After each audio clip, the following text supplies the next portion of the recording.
email us and we will do our level best. Later on, we've got Women in Racing, which could be quite interesting. I'm flanked, of course, by the Emirates girls, who are the official carrier for this marvelous series that goes around the world, the Sheikh Mansour series, of course, and the Sheikh Fatima series that goes around the world. Indeed, on Sunday, we'll be having 2 races here at the Hippodrome de Toulouse, and you'll be able to see it live wherever you're watching in the world. So much to look forward to. So let's get straight into it. As I said, we've got some of the biggest names in the world of the legal profession. And here to be the judge, if you like, is a young man I've known for many, many years. I've worked with him on numerous projects. He is a man who started a company called Sports Guide, which is near London, and he looks after some of the leading companies in the United Kingdom. He's a man well-versed in law, marketing, and everything like that, and it's going to be, I would think, a very interesting hour. Ladies and gentlemen, let's give a big round of applause and a warm welcome to Philip Brannan. Enjoy yourself. Your Excellencies, ladies and gentlemen, Madame, Monsieur, I'm privileged but a little bit daunted to be addressing a subject that this conference has never tackled before in the laws and the rules and regulations of Arabian racing. But we've got a top international panel, as Derek suggested, to help us through the subject. And some of them are better known to me than others. And so for my benefit and for the benefit of the audience, I'd like to ask everybody just to briefly introduce themselves and tell us a little bit about their role in the industry, starting right down at the far end there with Axel Negre de Watergon. So I'm a French breeder and owner. I have the chance to have Arab horses and thoroughbred as well. I'm the vice chairman of AFAC, and I'm also in charge of the Comité Régional of racing in southwest of France with France Galop, and I represent owner, breeders, jockey, and trainers as well. And also I'm in charge of owner commission in France Galop in order to find new owners in France from everywhere, and to facilitate the life for owner in France. And we'll have to thank Axel for conducting her speaking this afternoon in French, in English so far. Thank you, Axel. The next gentleman will be well known to many of you, Dr. Paul-Marie Gadot, France Galop. Dr. Gadot. So, I am Paul-Marie Gadot. I'm a vet, and I'm working for many years for France Galop, which is a governing body for racing in France, and this governing body is covering thoroughbred and pure Arabian racing as well. And I've in charge the horse and control department in France Galop, and my main activity, or I'm a specialist of the doping control in racing, not only in racing, but especially in racing. And doping is something that I'm sure we will be covering later on. Izetta? I'm Izetta Selimanian. I've been working for a company, ITC, International Thoroughbred Consultant, for the last 12 years with Mr. Jean-Pierre de Gaste. I was director of Arabian racing for 3 years. And I'm the creator and administrator of the Pattern Race and Handicapper Committee website within IFA. We'll be seeing a fascinating presentation from Izetta in a few moments. Yasser. My name is Yasser Mabrouk. I work for the Emirates Racing Authority, the governing and ruling body of racing in the United Arab Emirates. We govern and rule both breeds of horses, Arabian and thoroughbreds, and involved in daily running of races in the United Arab Emirates, and especially in charge of the apprentice program in the country. And we heard from our panel of jockeys earlier on this afternoon. It'll be fascinating to find out about how the young jockeys are instructed. Joining us from Sweden, representing Scandinavia, Pamela. I'm Pam Caudry. I've been senior handicapper in Scandinavia for 30 years with the thoroughbreds and 25 years with the Arabians. And I've been with this committee since we began, together with 6 other handicappers and our chairman and our secretary, the webmaster. all very well known to each other, as indeed Yeah. is Jean-Pierre de Gast. Jean-Pierre de Gasté. I'm a breeder from the thoroughbred world, and I'm also involved in Arabian racing. I have been organizing a lot of sponsoring of Arabian racing in France and all over Europe. And I am also chairman of the Patent Race and Handicappers Committee, which I have created in 2005 under the banner of IFAR.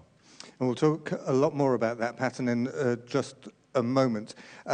Ahmed, when we met earlier on and I asked you your titles, you ran through a whole long list and you said, do you want me to say all those? But I think you should. Okay, Ahmed Abdelrazak. I'm a breeder for straight Egyptian Arabian horses for the last 30 years of my life. And I am the chairman of the Breeder Association in Egypt for the Arabian horses. At the same time, I'm an international judge in the B list of the ICAHO. And I'm a member in the EC of Arab Horse Organization, which is created for the breeders all around the world. And at the same time, I'm a flat race judge and endurance judge. A remarkable CV. And joining our lineup of horse racing experts is Jaria, who is not a horse racing expert, I know. Well, not at all. Thank you for the disclaimer, Philip. My experience in horse racing is very limited. I'm a lawyer with a background. I'm a CAS arbitrator since 2003, specialized in football-related matter. I work for the Abu Dhabi Judicial Department, and I'm in charge of the Sports Arbitration Center in the UAE in Abu Dhabi. And that is our panel, so I'm sure you'll agree that we're in very good hands. Please welcome, with your applause, our panel. Well, thank you very much, everybody. As Arabian racing continues to grow in stature on the world stage, largely through the investment and support of countries like Abu Dhabi, Qatar and Dubai, it continues to command bigger audiences and to demand greater media coverage. So its laws have never been under more scrutiny than they are now. We've heard from previous panels and indeed from members of the audience that there are significant differences throughout the international jurisdictions governing things like medication, things like training methods, things like bioscience. And maybe we will reach harmony in those areas. Maybe we will continue to debate them for a long time. But two areas in which we have reached harmony are the International Arabian Pattern and in the handicapping standards. And that's largely due to Jean-Pierre and his colleague Izetta. Jean-Pierre, just bring us up to speed with the pattern as it is at the moment and how we got to where we are right now. It is a story that started quite a while ago in 2005. In fact, you know, we just need to go a little bit background to have an idea of what has been Arabian racing in Europe.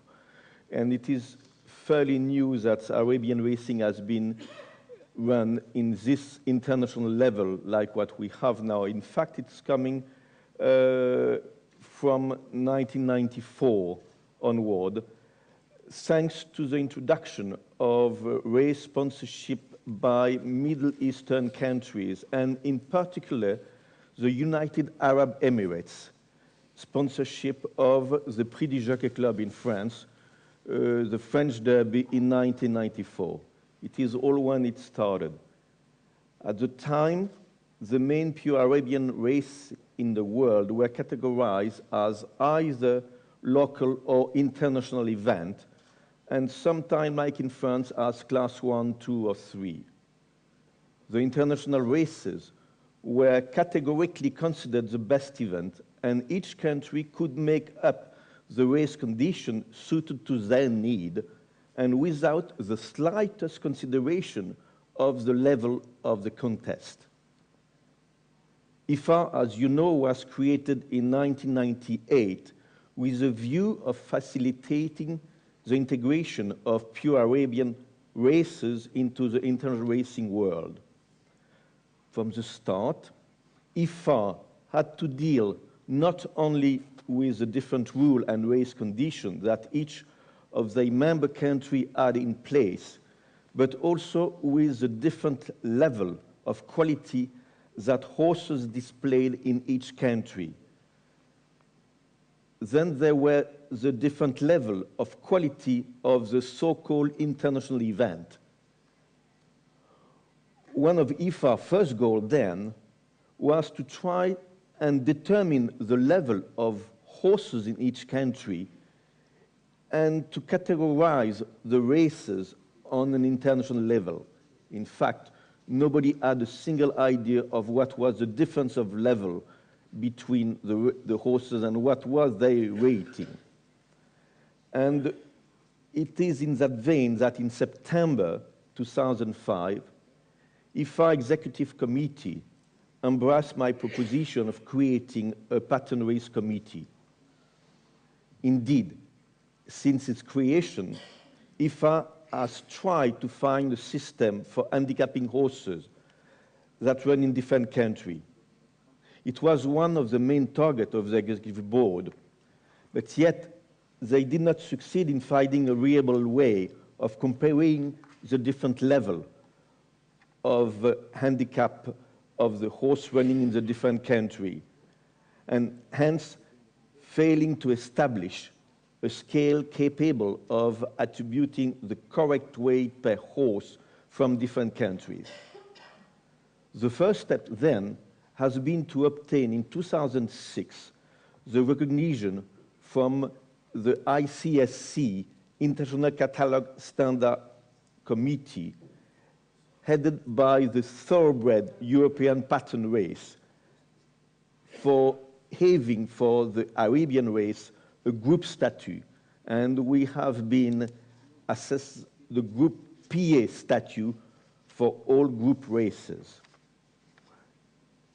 Finally, in January 2008, the Handicapper Committee was integrated within IFA with the Pattern Race Committee. It was during the IFA General Assembly in 2008, and then that's when I have been elected chairman of this committee. In May 2008, for continuing the history, the Executive Board asked me to present a proposal for a solution to the rating issue as soon as possible, as the subject was considered by the Executive Board of IFA as one of the fundamental goals for the future of IFA. They request that this proposal would be ready to operate at the next General Assembly meeting in beginning of 2009. And then this is when we have been coming up with, inside the new Pattern Race Committee and Handicapper Committee, we attack the problem for establishing the rating in a completely different way that it has been studied before. ISETA has been, for me, the key factor in this project, as she created the Pattern Race and Handicapper Committee website, similar to the thoroughbred one, but created at a much far more affordable cost. Dr. Gado can tell you that the cost for the pattern race system, for the handicapping system, has been very different level.